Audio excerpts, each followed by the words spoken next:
آج 19واں لیکچر ہے۔ سورہ بقرہ کی تفسیر جاری ہے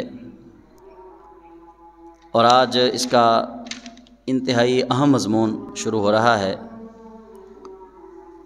یہ سورہ بقرہ کا تیسرا رکوع ختم ہوا، چوتھا رکوع شروع ہوا۔ اس میں تخلیق آدم کا تذکرہ ہے۔ پیچھے جو آیات گزریں ان کے ساتھ اس کا ربط یہ ہے کہ پچھلی آیت میں رب ذوالجلال نے ایک ایسی حقیقت کی طرف اشارہ کیا کہ جس سے ہم انکار نہیں کر سکتے۔ وہ حقیقت یہ تھی کہ اللہ تعالیٰ نے فرمایا کیف تکفرون باللہ وکنتم امواتا فاحیاکم ثم یمیتکم ثم یحییکم ثم الیہ ترجعون۔ فرمایا تم کیسے اللہ کا انکار کر سکتے ہو جس نے تمہیں عدم سے وجود بخشا، کہ جب تم نہ تھے تو اس نے تمہیں بنا دیا، وہ تمہیں پھر مارے گا پھر زندہ کرے گا، تم کیسے اس کا انکار کر سکتے ہو؟ تو اس کے اندر ایک توجیہ یہ بھی علماء نے پیش کی کہ یہ مومنین سے خطاب ہے، کہ مومنین سے کہا جا رہا ہے کہ مومن کبھی اللہ کا ناشکرہ نہیں ہو سکتا۔ کیف تکفرون، تم کیسے اللہ کے ناشکرے بن سکتے ہو، کیسے اللہ کی نعمتوں کا انکار کر سکتے ہو؟ تو یہ مومنوں کے لیے کہا گیا کہ مومن کبھی بھی ناشکرہ نہیں ہوتا، وہ ہر حال میں اللہ کریم جل جلالہ کا شکر ہی ادا کرتا ہے۔ اور پھر سے اگلی جو آیت ہے اس میں اللہ کریم نے فرمایا هو الذی خلق لکم ما فی الارض جمیعا۔ یہ بڑا رب ذوالجلال نے بہت ہی کرم والا ارشاد فرما دیا، فرمایا تم جانتے ہو وہ اللہ کون ہے؟ وہ ہے جس نے زمین میں سارا کچھ تمہارے لیے پیدا کیا ہے۔ هو الذی خلق لکم ما فی الارض جمیعا، زمین کے اندر جو کچھ ہے وہ سارا کچھ تمہارے لیے اس نے بنایا ہے، وہ ہے۔ اور پھر فرمایا ثم استوى الی السماء فسواہن سبع سماوات وهو بکل شیء علیم۔ پھر وہ اپنے عرش پر مستوی ہوا اور اس نے ٹھیک ٹھاک 7 آسمان بنائے، اور وہ ہر ایک شے پر عالم ہے، ہر ایک شے کو جاننے والا ہے۔ اور یہ تخلیق سماوات کا اس پچھلی آیت میں ذکر کیا کہ آسمان اللہ کریم نے بنائے، اور اس سے بھی پہلے زمین کا ذکر کیا کہ زمین میں سارا کچھ تمہارے لیے بنایا۔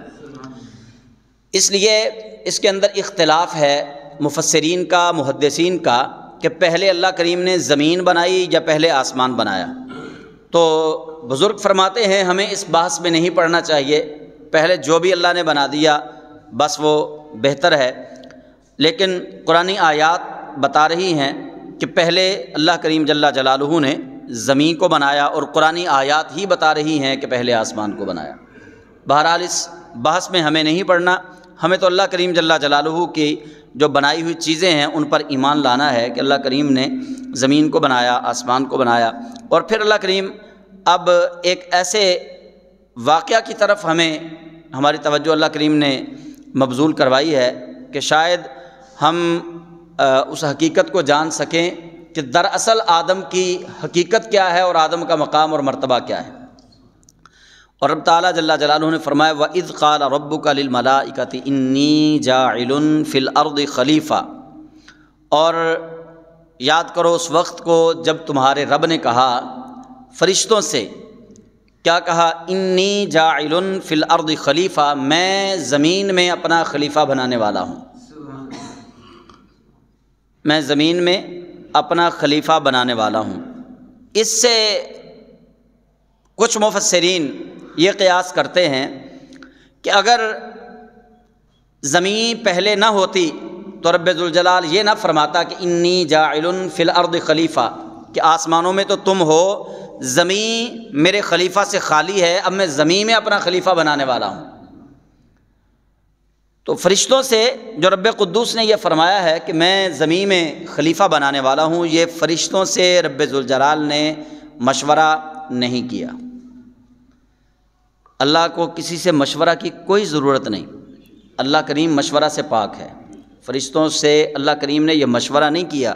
وَإِذْ قَالَ، کہا، فرمایا، یہ اللہ کریم نے بتایا ہے ان کو، علم دیا ہے ان کو، تاکہ وہ پہلے سے ہوشیار ہو جائیں، کیونکہ فرشتوں کی ڈیوٹیاں ہیں، ایک آسمان کا نظام ہے، ایک زمین کا نظام ہے۔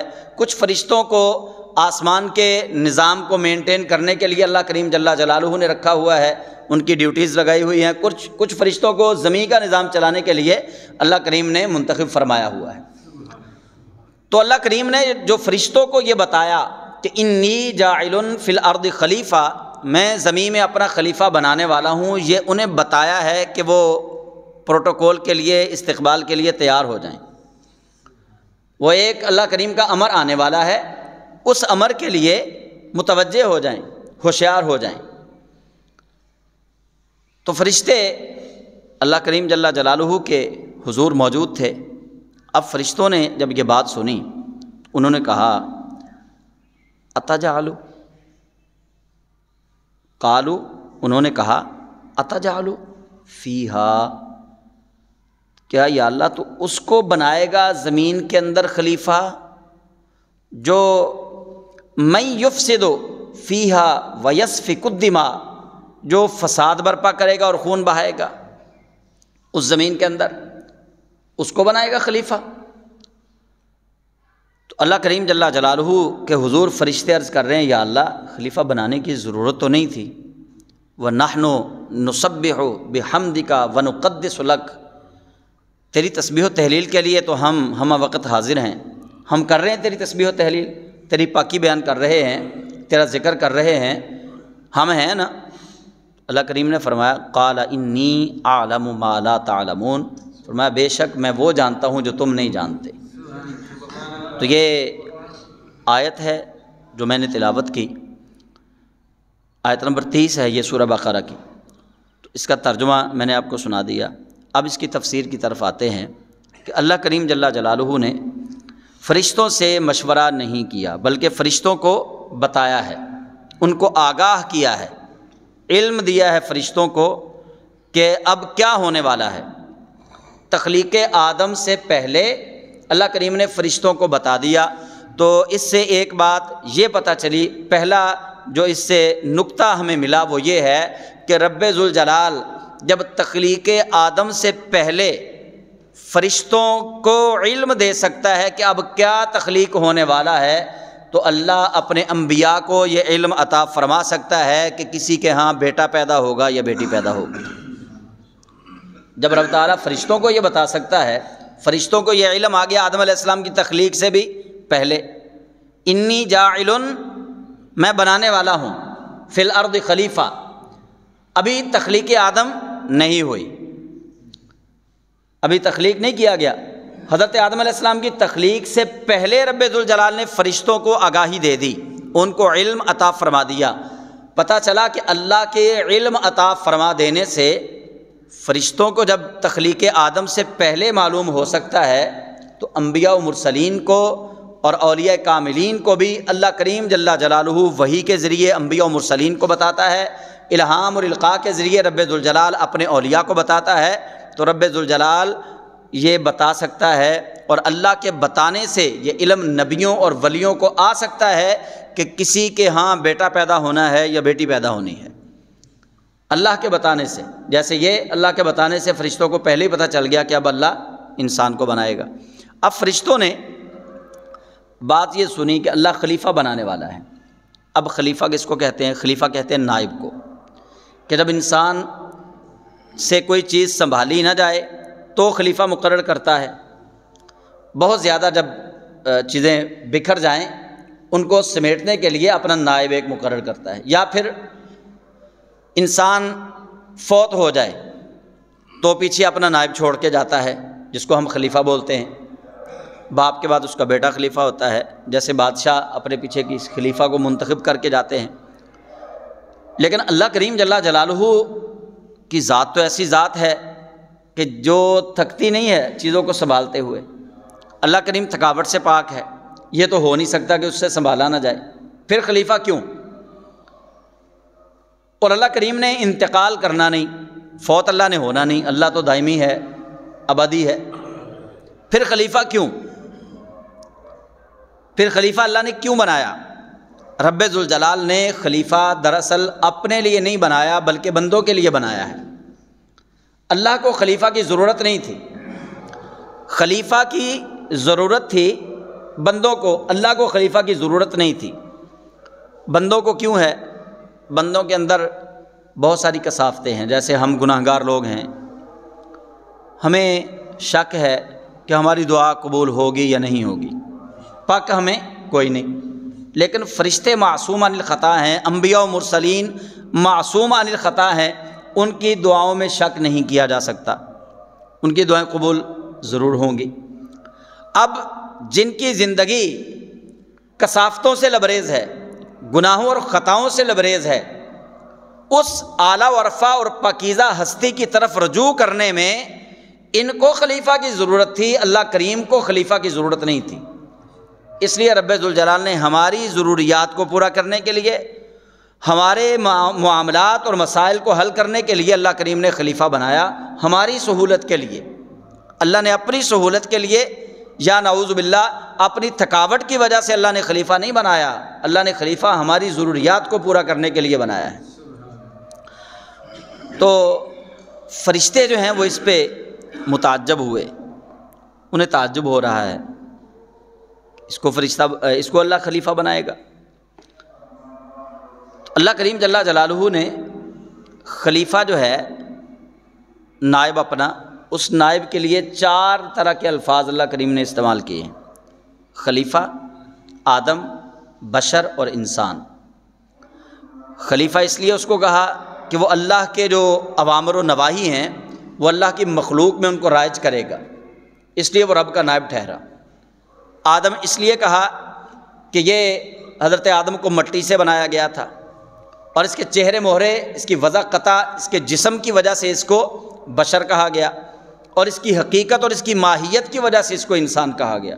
تو خلیفہ نائب جو ہے اس کے لیے 4 طرح کے الفاظ اللہ کریم نے استعمال فرمائے ہیں۔ تو فرشتے جو ہیں وہ اس پہ متعجب تھے۔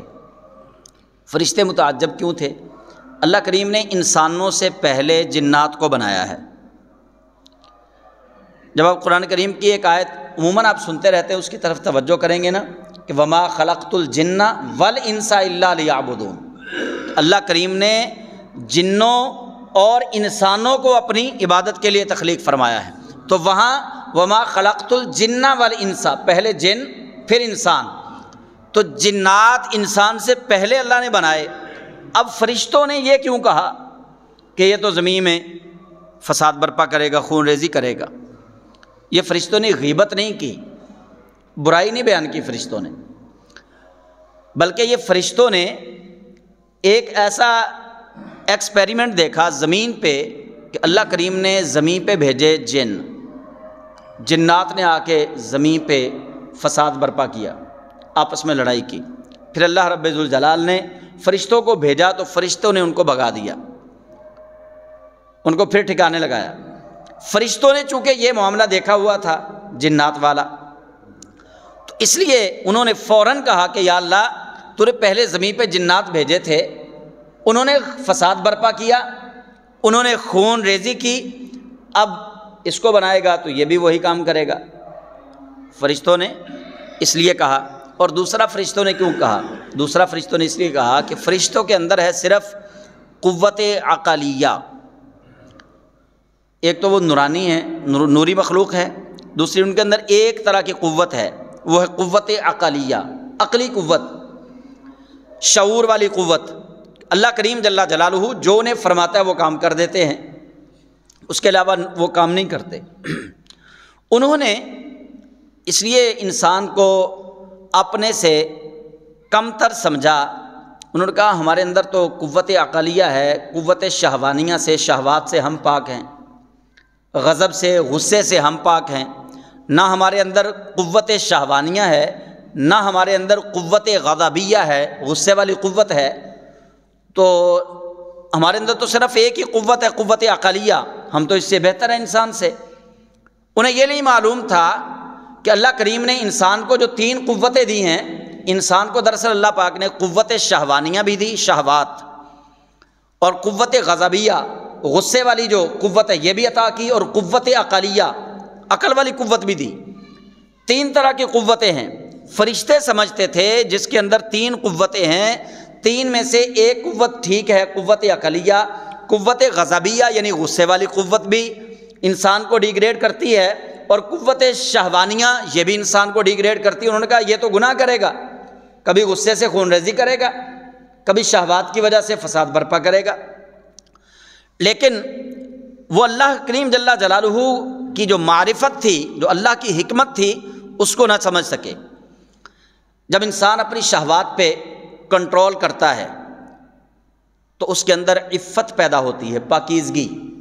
تو پاکیزگی قابل تعریف ہے، یہ صفت بن گئی۔ اور جب انسان نے قوت شہوانیہ کو، اپنی شہوات کو کنٹرول کیا تو یہ عفیف بن گیا، پاکیزہ اور مطہر بن گیا۔ اور جب اس نے اپنی قوت غضبیہ یعنی غصے والی قوت پہ جب اس نے قابو پا لیا تو یہ حقیقت میں شجاعت اور دلیر بن گیا، یہ حقیقت میں پھر شجاع بنا، بہادر بنا۔ مولا کائنات حضرت سیدنا علی المرتضیٰ رضی اللہ تعالیٰ عنہ آپ فرماتے ہیں کہ پہلوان وہ نہیں جو کسی دوسرے پہلوان کو پچھاڑ دے، بلکہ پہلوان وہ ہے جو غصے پہ قابو کر لے، وہ ہے پہلوان۔ تو قوت شہوانیہ پہ انسان نے کنٹرول کیا، اس کو اللہ نے عفت عطا فرما دی، پاکیزگی۔ قوت غضبیہ پہ اس نے کنٹرول کیا، اللہ کریم نے اس کو شجاعت اور بہادری عطا فرما دی۔ اور قوت عقلیہ وہ اس کے اندر تیسرا جز تھا۔ اب فرشتوں کو عفت اور شجاعت اس کا نہیں معلوم تھا، وہ سمجھتے تھے کہ قوت عقلیہ ہمارے اندر بھی ہے اور انسان کے اندر بھی ہے، لیکن ہماری قوت عقلیہ جو ہے یہ انسان سے بہت بہتر ہے، کیونکہ ہم نے وہ کرنا ہے جو اللہ نے کہنا ہے، انسان نے شہوات پہ چلنا ہے، انسان نے غصے اور غضب سے چلنا ہے۔ تو اللہ کریم جل جلالہ کی حکمت سے، چونکہ وہ نابلد تھے، اللہ کی حکمت کو وہ نہ سمجھتے تھے، انہوں نے فوراً اعتراض کر دیا کہ یا اللہ اتجعل فیہا من یفسد فیہا ویسفک الدماء، اس کو تو اپنا نائب اور خلیفہ بنائے گا جو زمین کے اندر فساد برپا کرے گا اور خون ریزیاں کرے گا۔ تو رب ذوالجلال کی بارگاہ میں وہ عرض گزار ہوئے فرشتے، وہ کہنے لگے وَنَحْنُ نُسَبِّحُ بِحَمْدِكَ وَنُقَدِّسُ لَكَ۔ یہ بڑا ایک منت والا یہ ترلا تھا اللہ کی بارگاہ میں، ان کا یہ ترلا تھا ان کا کہ دیکھ لا تیری تسبیح و تحریر تے اسی بھی کر دیں نا، نہ بنا، تیری مہربانی نہ بنا، ہمیں ہی رکھ، ہمیں ہی بنا دے اپنا خلیفہ، تیری تسبیح دیکھ لے ہم تیری کتنی تسبیح و تحلیل کر، نحن نسبح، ہم تیری تسبیح کرتے ہیں، ونقدس لک، اور تیری پاکیزگی بیان کرتے ہیں، ہم تیرے لیے اتنا کچھ کر رہے ہیں اور تو خلیفہ انسان کو بنا رہا ہے، نہ بنا۔ ونحن نسبح بحمدک ونقدس لک، ہم تیری تسبیح بیان کرتے ہیں، تیری حمد بیان کرتے ہیں، تیری پاکیزگی بیان کرتے ہیں، نہ بنا، نہ بنا۔ یہ فرشتے اللہ کریم سے کہہ رہے ہیں۔ وہ علامہ اقبال نے کہا ہے نا، عروج آدم خاکی سے نجم سہمے جاتے ہیں۔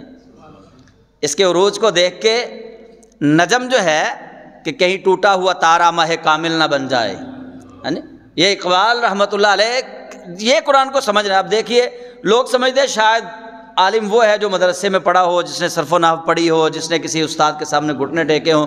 اقبال جیسا بندہ جو ان آیات کو جس نے پڑھا اور وہ شعر کے اندر ایسی تفسیر بیان کیا، فرشتے سہم کیوں رہے تھے؟ عروج آدم خاکی سے نجم سہمے جاتے ہیں۔ اقبال کہتے ہیں یہ اس کے عروج کو دیکھ کے وہ سہم رہے تھے کہ یہ ماہ کامل نہ بن جائے، یہ ٹوٹا ہوا تارا بھیجو دیا تھا زمین پہ، یہ ٹوٹا ہوا تارا ماہ کامل نہ بن جائے، یہ پورا چاند نہ بن جائے۔ ماہ کامل آخری تاریخوں میں جا کر جب چاند کا دائرہ مکمل ہو جاتا ہے اس کو کہتے ہیں ماہ کامل۔ تو یہ اس لیے ڈر رہے تھے، اب سہم رہے تھے۔ تو اللہ کریم جل جلالہ کی حکمت میں جو تھا ان کو نہیں معلوم تھا کہ تیری تسبیح و تحلیل تو ہم بھی کرتے ہیں، ان کو نہیں پتا تھا کہ انسان نے جو کام زمین پہ جا کے اللہ کی نیابت والے کرنے ہیں وہ کتنے عالی شان ہیں۔ تو یہ اللہ کریم کی بارگاہ میں اپنی حمد، اپنی پاکیزگی اور اپنی تسبیح و تحلیل کی بات کرتے ہیں۔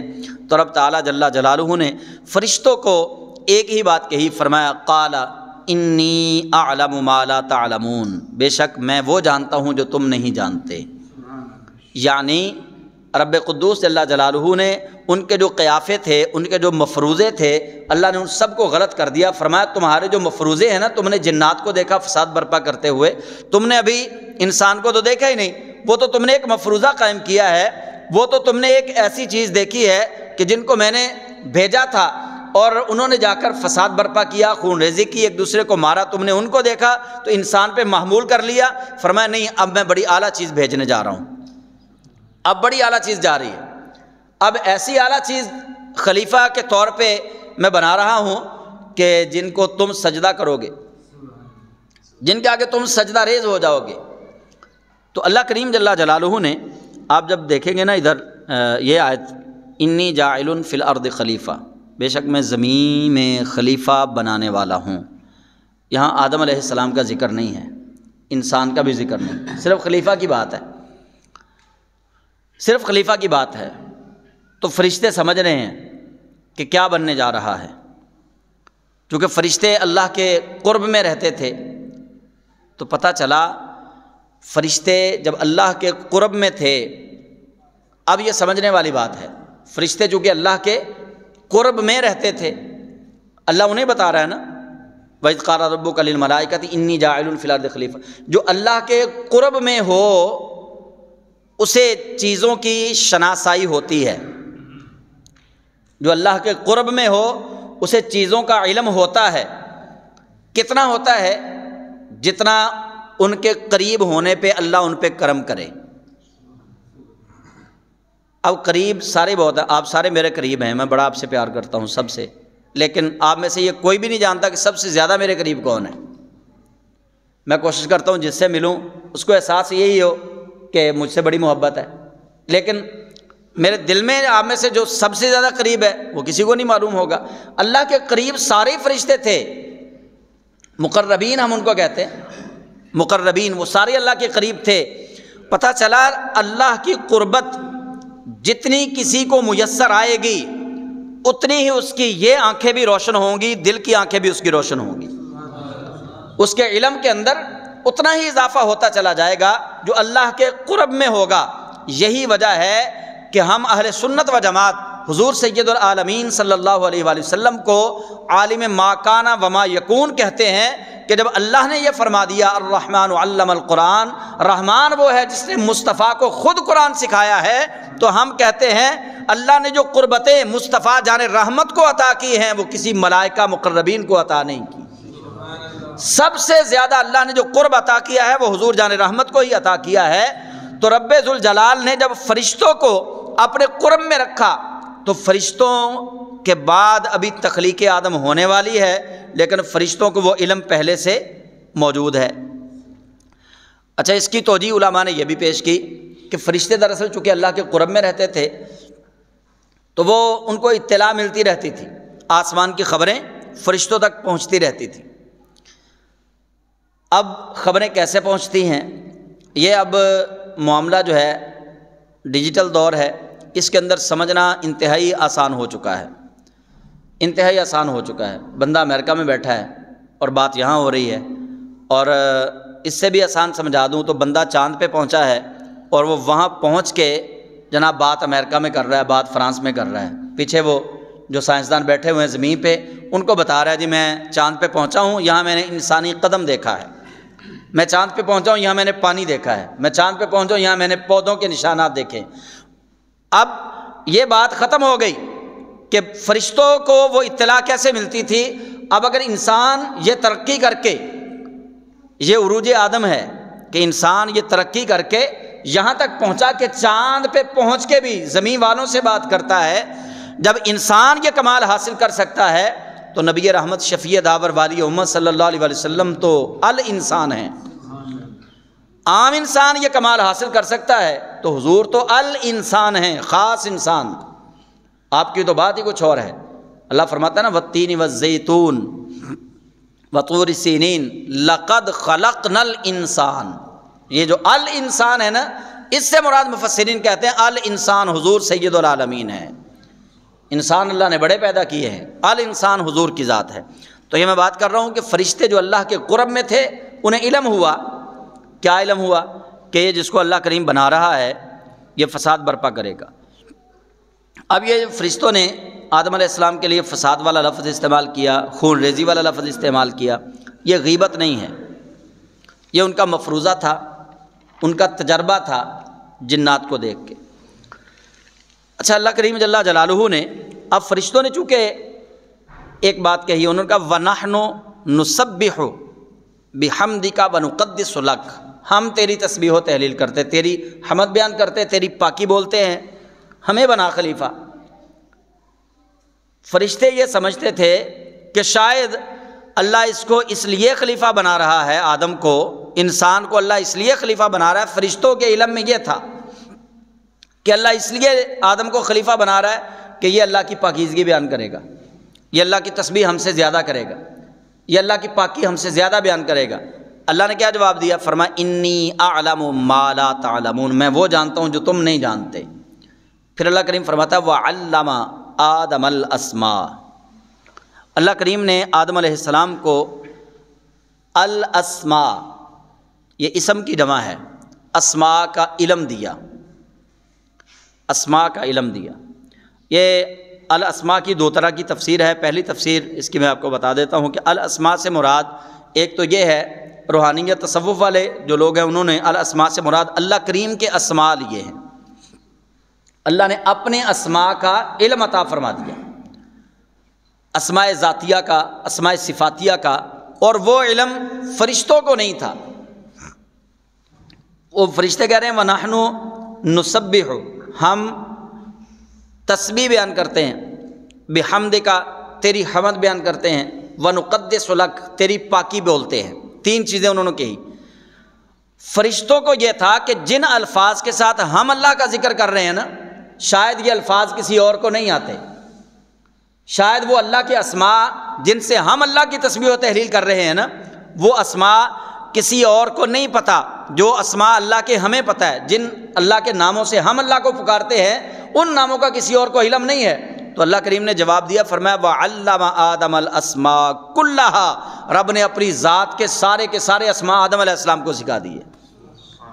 فرشتوں کو چند ایک کا پتہ تھا، آدم علیہ السلام کو اللہ نے سارے کے سارے سکھا دیے۔ ایک تو اس کی تفسیر یہ ہے، دوسری اس کی تفسیر یہ ہے کہ رب ذوالجلال نے وَعَلَّمَ آدَمَ الْأَسْمَاءَ كُلَّهَا، رب قدوس نے کائنات پوری کے اندر جتنی چیزیں تھیں سب کے نام آدم علیہ السلام کو سکھا دیے۔ اب جب ہم اس تفسیر پہ پہنچیں گے، وَعَلَّمَ، اور سکھا دیا، آدم کو، الاسماء، ناموں کا علم، کلہا، جو سب کے سب تھے، کلی علم ناموں کا اللہ نے آدم علیہ السلام کو عطا فرما دیا۔ اب بات آپ نے سمجھنی ہے جو اگلی بات میں نے کرنی ہے۔ اللہ نے اسماء کا کلی علم آدم علیہ السلام کو عطا فرما دیا۔ اس پہ دنیا جہان کے کسی مکتب فکر کے عالم دین کا کوئی اعتراض نہیں کہ اللہ کریم نے اسماء کا کلی علم آدم علیہ السلام کو سکھا دیا۔ یہ اسماء کا کلی علم، کل اسماء کا علم، کل اسماء، کل چیزوں کے ناموں کا علم آدم علیہ السلام کو اللہ نے سکھا دیا۔ تو پھر نبی پاک امام الانبیاء بنیں گے یا حضرت آدم علیہ السلام بنیں گے؟ اس اعتبار سے تو آدم علیہ السلام کو بننا چاہیے امام الانبیاء، نبیوں کا امام۔ اس اعتبار سے آدم علیہ السلام کو نبیوں کا امام بننا چاہیے۔ جب کلی علم اللہ کے ناموں کا آدم علیہ السلام کے پاس ہے اور کسی کے پاس ہے نہیں، تو پھر آدم علیہ السلام کو امام الانبیاء والمرسلین بننا چاہیے تھا۔ لیکن شب معراج امام الانبیاء والمرسلین آمنہ کے لال بنے ہیں، تیرے اور میرے غمخوار آقا بنے ہیں۔ پتہ چلا کہ جس آدم علیہ السلام کو رب ذوالجلال نے اپنے تمام اسماء کا یا کائنات کے تمام اسماء کا علم عطا کیا، ان کو معراج کی شب اپنے محبوب کے پیچھے کھڑا کر کے مقتدی بنا کے اللہ کریم نے بتایا ہے، فرمایا یہ کلی علم والا جو آدم ان کے پیچھے کھڑا ہے نا، جن کو میں نے آگے مصلی امامت پہ کھڑا کیا ہے، جن کا نام محمد اور احمد ہے، وہ آدم علیہ السلام سے بھی زیادہ جاننے والے ہیں۔ وَعَلَّمَ آدَمَ الْأَسْمَاءَ كُلَّهَا، رب فرماتا ہے میں نے آدم علیہ السلام کو تمام چیزوں کے ناموں کا کلی علم عطا فرما دیا۔ کلی علم عطا فرما دیا، تمام چیزوں کے ناموں کا کلی علم آدم علیہ السلام کو آ گیا۔ اب یہ اعتراض تو دور ہو گیا نا کہ حضور کے لیے کلی علم ہم کہہ سکتے ہیں، کیوں جی؟ کلی علم حضور کے لیے ہم کہہ سکتے ہیں کہ اللہ نے اپنے محبوب کو بالکل اسی طرح کلی علم غیب عطا فرما دیا جس طرح آدم علیہ السلام کو کلی علم عطا فرما دیا، اللہ نے عطا فرمایا۔ اور پھر اللہ نے کیا کیا؟ اب فرشتوں کے اندر جو بات تھی نا کہ ہم تسبیح و تحلیل کرتے ہیں، اللہ نے فرمایا کہ آدم علیہ السلام کو نام سکھائے، اور نام سکھا کے اب یہ ہے لاڈلا، یہ لاڈلا پن ہے، یہ ہے اپنا پن۔ اب مقابلہ کروایا جا رہا ہے نا، یہ بالکل ایسے ہی ہے کہ جیسے کسی کو خود تیار کر کے کشتی کے میدان کے اندر اتار دیا جائے، اس کو سارے اگلے بندے کے سارے داؤ پیچ جو ہیں وہ اس کو سکھا دیے جائیں اور خود ہی پکڑ کے اوپر بٹھا دیا جائے، ہے نا؟ وہ جیسے ایک روایت بیان کی جاتی ہے نا امام حسن اور حسین کی کشتی والی۔ تو یہ پہلے فرشتوں سے اللہ نے بات کی کہ میں بنانے والا ہوں، انہوں نے کہا تیری پاکی کے لیے تو ہم ہی کافی ہیں، اس کو بھیجے گا، یہ زمین میں فساد کرے گا، خون ریزیاں کرے گا۔ اللہ کریم نے اب فرشتوں نے جو بات کہی تھی، فرشتوں کی اس بات کا اثر ختم کرنے کے لیے، اور فرشتوں نے جو اپنا علم ظاہر کیا تھا، جو اپنی شان و شوکت ظاہر کی تھی، اس کو اللہ کریم نے ڈی ویلیو کرنے کے لیے وَعَلَّمَ آدَمَ الْأَسْمَاءَ كُلَّهَا، آدم علیہ السلام کو ساری چیزوں کے نام سکھائے۔ پھر کیا کیا؟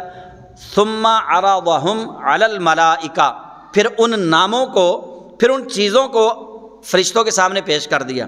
فرمایا بتاؤ بھی ان کے نام بتاؤ، تم کہتے ہو نا کہ ہم اس سے افضل ہیں، ہمیں خلیفہ بنا، تو فرمایا اب بتاؤ۔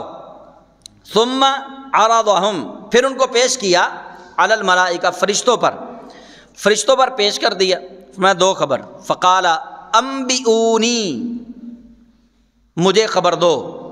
فقال، اللہ نے کہا انبئونی، مجھے خبر دو، باسماء ہؤلاء، ان چیزوں کے ناموں کا مجھے پتہ بتاؤ، ان چیزوں کے نام مجھے بتاؤ، خبر دو۔ اب فرشتے چپ ہیں، فرشتے چپ ہیں اب، لیکن یہاں میں آپ کو انبئونی سمجھا کے پھر آگے اگلی بات کروں گا۔ اللہ نے فرمایا فقال انبئونی، مجھے خبر دو، مجھے خبر دو۔ انبئونی، یہ لفظ نبی جو ہے نا، نبی کو نبی کہتے ہیں اس لیے کہ نبی خبریں بتاتا ہے، یہ نابا سے مشتق ہے، اور نابا ان کا معنی ہے خبر۔ نبی کہتے ہیں اللہ کی خبریں دینے والا، اس لیے اللہ کریم جل جلالہ یہاں کہہ رہا ہے انبئونی، فرشتوں سے کہا اب تم مجھے خبر دو۔ فرشتے کیسے خبر دے سکتے تھے؟ فرشتے تو نبی تھے نہیں،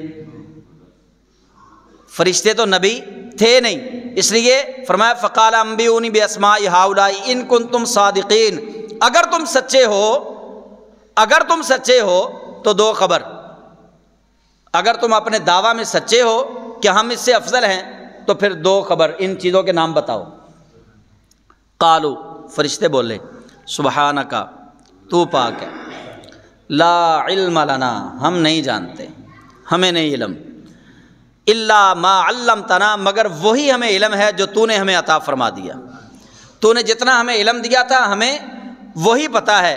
اب فرشتوں کو جتنا علم دیا تھا وہ فرشتوں کا علم اتنا تھا کہ آدم علیہ السلام کے علم کے سامنے ان کا علم جو ہے وہ ڈی ویلیو ہو گیا، تھوڑا سا تھا تو آدم علیہ السلام کو کلی علم عطا فرما دیا۔ اب فرشتوں نے جب دیکھا آدم علیہ السلام، یہ تو ساری کائنات کی چیزیں سامنے پڑی، ہم کس کس کا نام بتائیں گے؟ انہوں نے کہا قالوا سبحانک لا علم لنا الا ما علمتنا، یا اللہ تو پاک ہے، تو نے جو کہا تھا نا انی اعلم ما لا تعلمون، کہ بے شک میں جانتا ہوں جو تم نہیں جانتے، یا اللہ وہ سچی بات تھی تیری۔ یہ قالوا سبحانک، یا اللہ تو پاک ہے اور تو نے جو ہمیں علم دیا ہم تو اتنا ہی جانتے ہیں۔ انک انت العلیم الحکیم، بے شک تو ہی سب سے بڑا عالم ہے اور تو ہی سب سے بڑا حکمت والا ہے، تیری حکمتیں تو ہی جانے۔ فرشتوں نے سرنڈر کر دیا، ہاتھ کھڑے کر دیا اللہ کے سامنے کہ بس یا اللہ ہم اس سے افضل نہیں ہیں۔